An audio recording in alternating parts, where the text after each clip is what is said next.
problema sério para quem faz obra aqui no Rio de Janeiro, por exemplo, o pessoal do metrô. Eu trabalhei na década de 70 na construção do metrô, e o maior problema que nós enfrentávamos era remanejamento de serviços públicos, serviços públicos do qual nós não sabíamos onde ficava. Então a gente ia caminhando com os nossos equipamentos, esbarrávamos em água, em telecomunicações, etc. Tínhamos um problema de ter que reparar, né, e depois fazer o remanejamento. Esse é outro aspecto. O terceiro,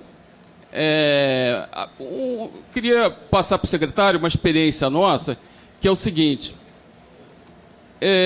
nessa questão de obras urbanísticas, né, uma das coisas que eu acho que nós conseguimos avançar foi quando nós conseguimos dialogar com as comunidades lindeiras às obras. Por exemplo, o secretário citou o caso do BRT, na qual às vezes as pessoas vão lá, tiram a grade e tal. No meu entendimento...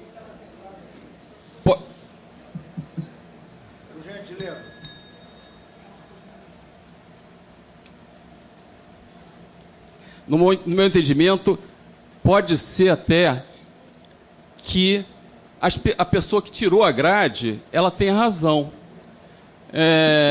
Porque quando a gente faz o projeto na prancheta, ou hoje no computador, né, é fácil você colocar a travessia, né?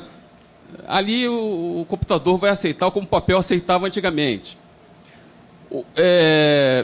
Quem sabe se o melhor local para uma travessia é naquela posição, é a população que mora no local. Então, as melhores experiências que nós temos com esses projetos urbanísticos é quando previamente existe um diálogo, e também durante a execução da obra existe diálogo com as comunidades que estão sendo favorecidas por esses empreendimentos. Então, essa é uma observação que eu gostaria de colocar, que eu acho que esse tipo de diálogo, né, eu acho que é alguma coisa que pode ser acrescentada, e parabéns aí pela sua palestra, que foi excelente. Muito obrigado.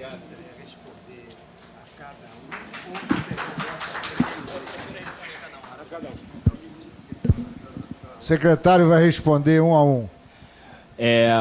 Manuel Lapa, muito obrigado pelas suas observações, considerações.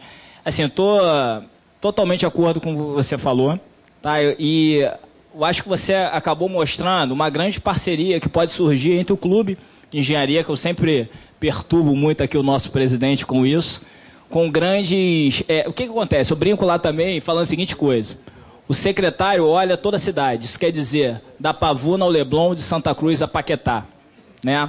Nós temos as subprefeituras distribuídas na cidade que apontam para as secretarias alguns detalhes de cada região.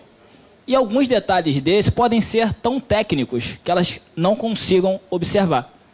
Elas não conseguem observar, melhor dizendo. Então, eu peço aqui muito a ajuda técnica do Clube de Engenharia, aproveito para solicitar isso.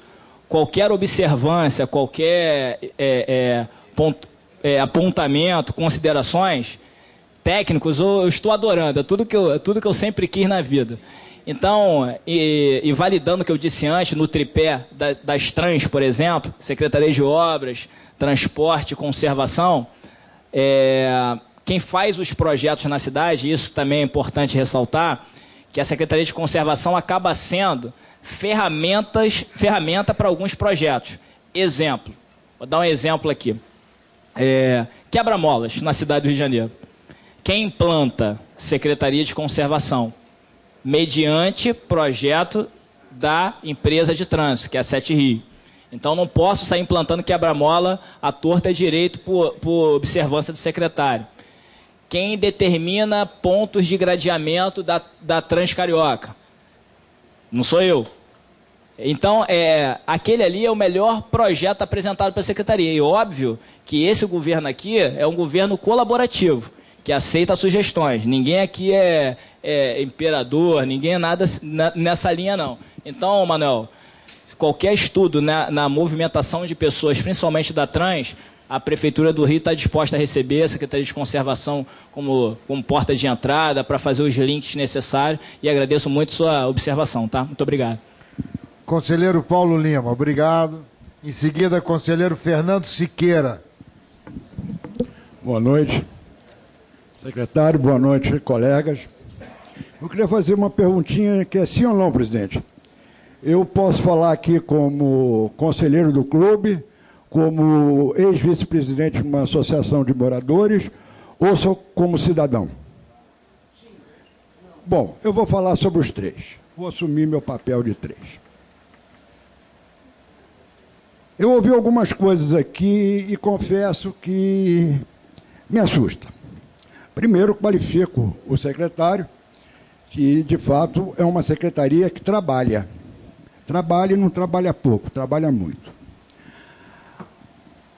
Mas, secretário, o telefone 1746, só me desculpe, mas ele não tem essa eficiência falada, não. Nós temos dificuldade de falar. E outra coisa, o 1746 tem o seguinte problema: a gente liga para uma secretaria para falar alguma coisa, eles dizem que vão ligar, ele mesmo, a secretaria pede para ligar para o 746. Então, a secretaria não resolve.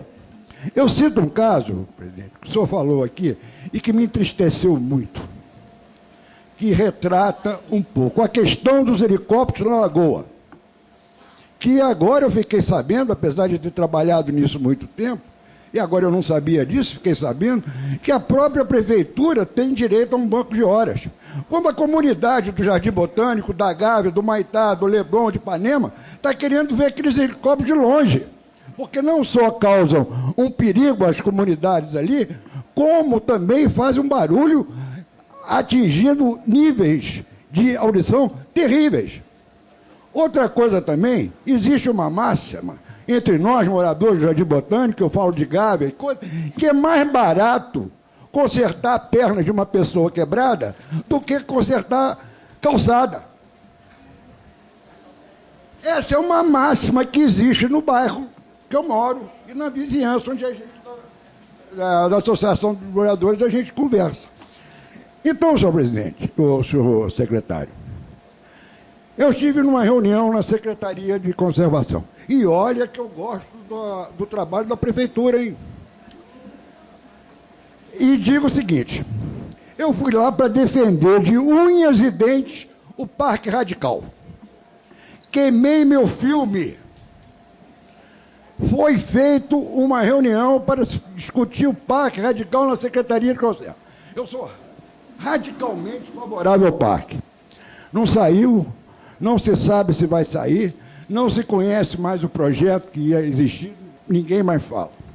Fui a uma reunião também na Secretaria de Conserva para a questão qual seria a nossa responsabilidade da comunidade, porque aqui tem a relação com o cidadão, do que vai ser a Lagoa e qual o legado que vai nos deixar a Olimpíada. Aí não, vai ser flutuante a arquibancada. Eu acho que os russos americanos vão enjoar vendo regata, porque eles vão ficar balançando de um lado para o outro lá, ninguém sabe explicar até hoje o que vai ser aqui. Outra coisa, senhor, é a questão do subsolo que o senhor falou, que é uma necessidade. Mas muito pior do que o subsolo, senhor secretário, é o que está acontecendo com a fiação nos postes. Eu estou com um problema que eu quero resolver, de que está um monte de gente sendo acidentada com o poste, com a fiação caindo, e me disseram, sabe qual foi a resposta? Na rua do subprefeito está a mesma coisa. Sabe qual foi a solução que me deram? Corta, que a pessoa que for atingida vai reclamar e vem aqui e vão consertar. É a Oi, a Claro, a TIM, a GVT e não sei mais o quê.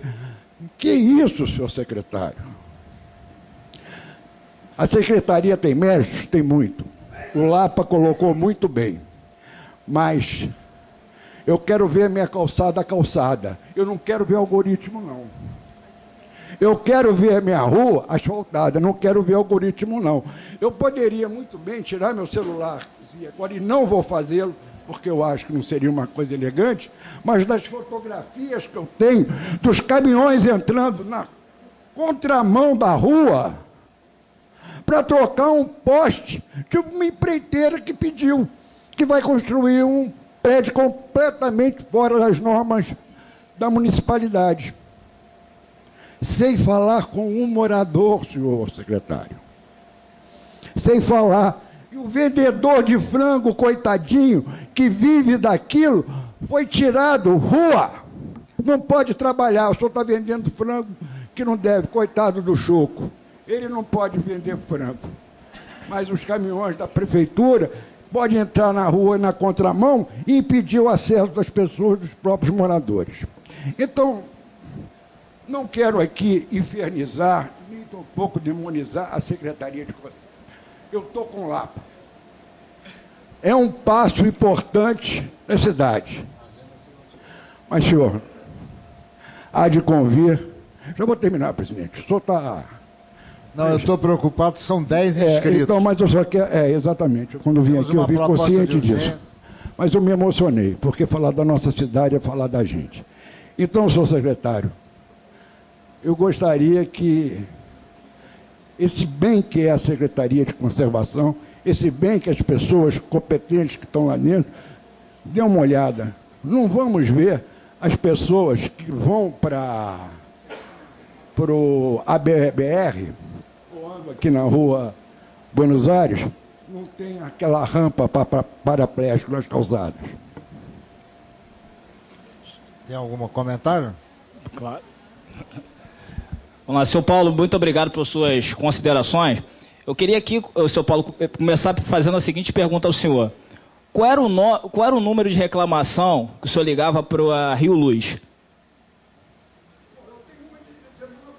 Não. Eu queria saber, antes dessa gestão, o senhor provavelmente tinha um número de reclamação. Qual era o número que o senhor ligava para reclamar da Conlurb? Então, assim, o primeiro grande ganho de um 746 foi a primeira pergunta que o senhor fez, foi massificar esse número na cabeça das pessoas. E é importante dizer que nós também não descobrimos a roda aqui. Na verdade, nós copiamos um modelo que deu muito certo em Nova York, que é um número só para solicitação de todos os serviços. E eu lembro que foi até um conselho lá do Bloomberg, que era o prefeito de Nova York, para o prefeito Eduardo Paes, falou assim, ó, não tenha medo, lance o número e vá adequando conforme as necessidades do dia a dia. Hoje um 746, mais do que um número de solicitação de serviço, ele é um indicador de meta da prefeitura. Então todas as metas da prefeitura são colocadas em cima de um 746. E, seu Paulo, assim, a gente tem tido grandes ganhos com esses indicadores. A gente consegue validar se determinada secretaria está funcionando ou não, se está atendendo bem ou não. Temos muito a evoluir, temos diversos problemas. Ninguém aqui está dizendo, e é importante dizer, né, parece que eu estou querendo vender um mundo de sonhos, não é isso? Temos diversos problemas, e eu comecei falando isso também, é que a gente não pode deixar os problemas se tornarem paisagem. Eu falei isso aqui em algum momento. Temos muito trabalho e um 746 é o nosso norte, tá? Com relação ao JB também, que o senhor falou, nosso querido Jardim Botânico, que o Heitor lá, que é o presidente da associação hoje, me liga praticamente todo dia, a gente tem uma super parceria, né? É dizer, o senhor começou também falando que a minha calçada esteja em perfeitas condições, é importante dizer que a responsabilidade das calçadas da cidade é uma responsabilidade compartilhada. A lei diz isso. O que isso quer dizer? Que cada um toma conta da sua calçada. Ou seja, as calçadas públicas são de responsabilidade do município e as calçadas particulares do seu dono ali. Tá? Com relação ao Parque Radical, se o senhor acompanhar o Diário Oficial, o Parque Radical está com licitação marcada agora para dezembro, que eu não me arrisco a dizer a data aqui para o senhor de cabeça, porque eu não poderia errar. E é importante dizer que o Parque Radical demorou um pouquinho a sair do papel pela seguinte coisa, pelo seguinte fator, economia do recurso público. Né? Eu não vou mencionar aqui o valor, mas para a gente ter as provas de remo, nós deveríamos ter um espaço com determinada área que a prefeitura não tinha, né? E ela deveria desembolsar esse recurso para pagar por isso. Para economizar o recurso público, o prefeito Eduardo Paes mudou todo o projeto do Parque Radical de forma que pudéssemos ter um espaço para receber essa logística do remo, né? E mesmo assim conseguir entregar um parque para a cidade. Então foi por isso que demorou um pouquinho, mas vai sair com a premissa da economia do recurso público. Tá? Com relação à fiação da cidade, o senhor está totalmente certo, não é uma tarefa fácil fiscalizar isso. Vou dar um número aqui para o senhor. Hoje só é permitido na cidade 4 cabos, além da energia, 4 cabos de poste para poste. Alguns lugares da Zona Norte, eu mesmo fico indignado com isso, nós tínhamos em determinado poste 28 cabos. 28 cabos. Que a Prefeitura do Rio simplesmente não pode chegar lá e cortar. Eu só até citou isso aqui como exemplo, porque eu vou deixar algumas pessoas sem algum tipo de serviço. Isso não é uma tarefa simples. A gente tem uma multa lá pesada sobre as concessionárias da cidade. E algumas coisas que o senhor falou aqui, por exemplo, do prédio, o prédio com aparência não tão urbanística assim, que estão construindo e tudo mais, que o senhor comentou que estão tirando o vendedor de frango. É importante dizer que o problema do brasileiro é esse, é o 880. Não temos que ter uma lei para todos. Se o vendedor de frango está irregular, ele deve sair. Se o prédio está irregular, ele não pode ser permitido. Então temos que... Mas aí assim, tenho certeza, seu Paulo, que ele não está irregular. O senhor está comentando a aparência urbanística dele.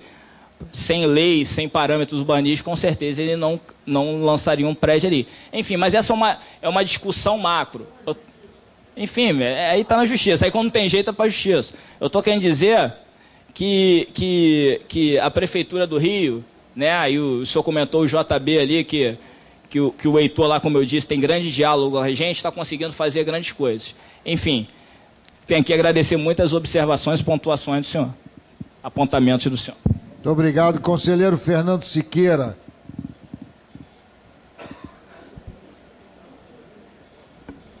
Senhor presidente, senhoras e senhores conselheiros, senhor secretário. Boa noite. Eu sei, secretário, que o que eu vou dizer não é muito a sua tarefa, mas o senhor representa o governo municipal. Claro. Então, a questão da mobilidade urbana é um dos pontos cruciais do Rio de Janeiro, fora a segurança, saúde, educação, mas Curitiba começou com os corredores de ônibus BRT e hoje está partindo para o metrô. O Rio de Janeiro foi considerada a 6ª pior distribuição urbana em 180 metrópoles do mundo. E nosso metrô está absolutamente parado, né, comparando com Seul, com Xangai, todas que começaram depois. O Rio de Janeiro tem 45 quilômetros de metrô, ainda fez uma extensão para a Barra, agora todo